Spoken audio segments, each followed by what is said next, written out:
കഥ അവൾ പറയാനിരുന്നത്. രചന ശ്രീ കുട്ടി മണർകാട്. ശബ്ദം സരിത മധു. ആശുപത്രി കിടക്കയിൽ MTയുടെ വാരിക്കുഴിയും വായിച്ച് തലയിണയിൽ ചാരിയിരിക്കുകയായിരുന്നു. രക്തസമ്മർദ്ദം പരിശോധിക്കാൻ കയറി വന്ന നേഴ്സിൻ്റെ ചോദ്യം കേട്ടാണ് പുസ്തകത്തിൽ നിന്ന് തല പൊക്കിയത്. മാഷേ, എന്താണ് എഴുതുന്നത്? ഞാൻ എഴുതുകയല്ലല്ലോ മോളെ, വായിക്കുകയല്ലേ. അതല്ല, സാറ് എഴുതാറുണ്ടെന്നാണല്ലോ കേട്ടത്. ആളുകൾ വെറുതെ പറയുന്നതാവാം, കഥയില്ലായ്മയെന്ന് കൂട്ടിക്കോളൂ. ആട്ടെ, മോളുടെ പേരെന്താ? ചന്ദ്രിക. ഇതിനിടയിൽ അവളെൻ്റെ കയ്യിൽ പട്ട ചുറ്റി രക്തസമ്മർദ്ദം പരിശോധിച്ചിരുന്നു. മോളെ, പ്രഷറിൻ്റെ സ്ഥിതി എന്താ? നോർമലാണ് പാപ്പ. ഞാൻ അവളുടെ മുഖത്തേക്കൊന്ന് സൂക്ഷിച്ചു നോക്കി.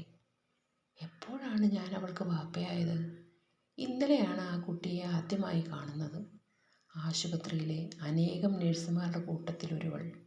ഇന്ന് പരിശോധനയ്ക്ക് വന്നപ്പോൾ അവളെന്നോട് ഞാൻ പോലും അറിയാതെ ഒരു ബന്ധം സ്ഥാപിച്ചിരിക്കുന്നു. വിരോധമൊന്നും തോന്നിയില്ല. പെൺകുട്ടികളില്ലാത്ത എന്നെ വാപ്പ എന്ന് വിളിക്കാൻ ഒരു മോൾ എന്നേ കരുതിയുള്ളൂ. വാപ്പ, വായിച്ചു കഴിഞ്ഞാൽ ആ പുസ്തകം എനിക്കൊന്ന് വായിക്കാൻ തരുമോ? ഇപ്പോൾ തന്നെ എടുത്തോളൂ. വേണ്ട, വായിച്ചു കഴിഞ്ഞിട്ട് മതി. ഞാൻ പിന്നെ വന്ന് വാങ്ങിക്കോളാം. അങ്ങനെ ആവട്ടെ. പോകാൻ തുടങ്ങിയ അവളൊന്ന് തിരിഞ്ഞു നോക്കി.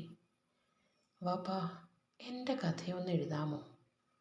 എനിക്ക് മോളുടെ കഥയെ അറിയില്ലല്ലോ, പിന്നെ എങ്ങനെ എഴുതും?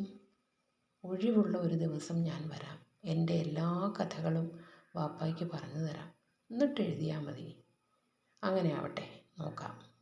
അവൾ മുറിവിട്ട് പോയപ്പോൾ ഞാൻ ഓർക്കുകയായിരുന്നു. ചെല്ലുന്നിടത്തെല്ലാം ആളുകൾക്ക് കഥ പറയുവാനുണ്ട്. കഥകളല്ല, അവരവരുടെ ജീവിതം തന്നെ. കേട്ട കഥകളിലൊക്കെയും മുറിപ്പാടുകളും വിങ്ങലുകളും മാത്രം. എൻ്റെ ജീവിതം തന്നെയും ഒരു വലിയ കഥയല്ലേ. ഒന്നും നേടിയിട്ടില്ലാത്ത കോട്ടങ്ങൾ മാത്രമുള്ള നഷ്ടാനുഭവ പരാജിതൻ്റെ പങ്കപ്പാടുകളുടെ കഥ. ഞാൻ ആരോട് കഥ പറയും? കേൾക്കാനിരിക്കുന്ന ചന്ദ്രികയുടെ കഥയും അതുതന്നെ ആയിരിക്കുമോ? അവളുടെ മുഖത്ത് മിന്നിമറഞ്ഞ ഭാവങ്ങളിലും വായിച്ചെടുത്തതിലും നൊമ്പരപ്പാടുകൾ പടർന്നു കിടക്കുന്നില്ലേ?